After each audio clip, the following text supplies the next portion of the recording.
मालेगांव शहर में असेंबली का इलेक्शन की कैंपेनिंग चल रही है। प्रचार ख़त्म होने वाला है। कल 5 बजे तक प्रचार का वक्त है।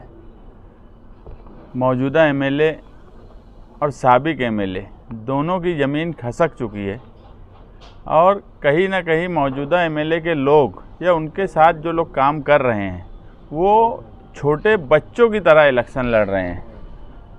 इस तरीके से ज़मीन खिसकती हुई जब देखे तो बिला वजह किसी की भी हिमायत का जमात का ऐलान करवा दे रहे हैं। वो पूरी जमात से बातचीत भी नहीं कर रहे हैं और इस तरह से वो किसी भी तरह कोशिश कर रहे हैं कि वो अपने आप को ताकतवर बताएं, भले ही झूठ बोलकर बताना पड़े।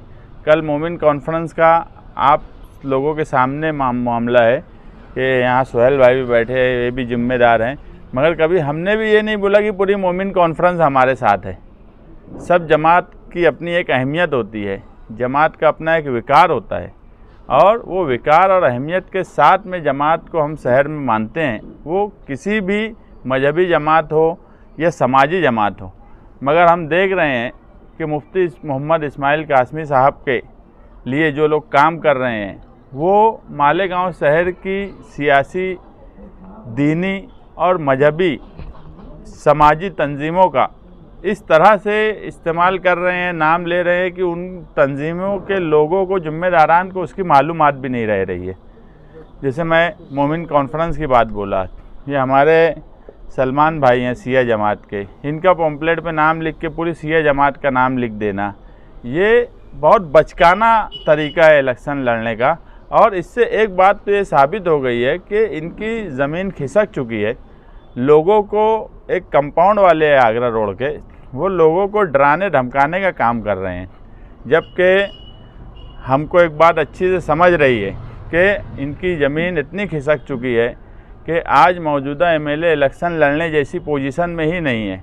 वो कुछ हिस्से में सिर्फ इलेक्शन लड़ने की कोशिश कर रहे हैं, बकिया पूरे शहर में इलेक्शन लड़ने जैसी उनकी पोजीशन नहीं है। इस तरह से उनके लोग गलत तरीका जो इस्तेमाल कर रहे हैं, हम इसकी मजम्मत करते हैं और किसी भी जमात या तंजीम का विकार और उसकी अहमियत बाकी रहना चाहिए।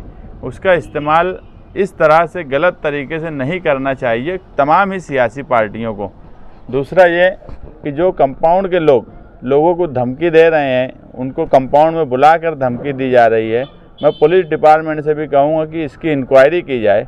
रोज़ाना कंपाउंड में इस तरह से लोगों को बुलाया जा रहा है और धमकियां दी जा रही है और इलेक्शन 20 नवंबर तक है। 20 नवंबर को इलेक्शन हो जाएगा। हम इस शहर में इसलिए उस लाइन पे नहीं जाना चाहते डराने धमकाने की, कि शहर जो है ये मान रहा है कि सिर्फ हमारे स्टेज से ही काम की बात हो रही है, मुस्तकबिल के क्या अज़ाइम है उस पर बात हो रही है।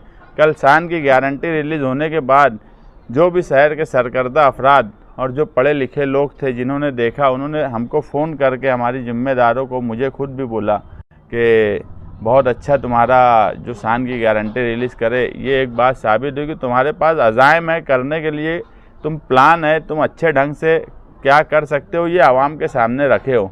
इसलिए हम धमकी और ये तरीका अपनाना नहीं चाहते। मगर 20 तारीख को पोलिंग बंद हो जाएंगी तो ये बात पूरे शहर को पता है कि कानूनी तौर पे और दबदबा अगर इस शहर में किसी का है तो हमारा ही है। तो इलेक्शन जैसा लड़ें।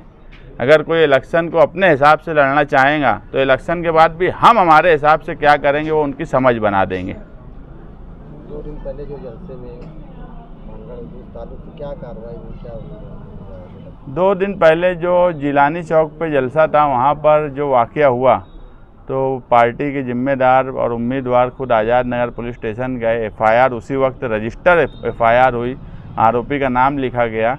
बाद में मुझे रात में 2 बजे आज़ाद नगर पुलिस स्टेशन के पीआई साहब बुलाए और आरोपी को लेकर वो आए थे और बताया कि यही आरोपी है क्या। तो मैं उसकी तस्दीक किया। उसके बाद जो भी उसको कोड वगैरह ले गए होंगे, फिर उसके आगे का मुझे इल्म नहीं है।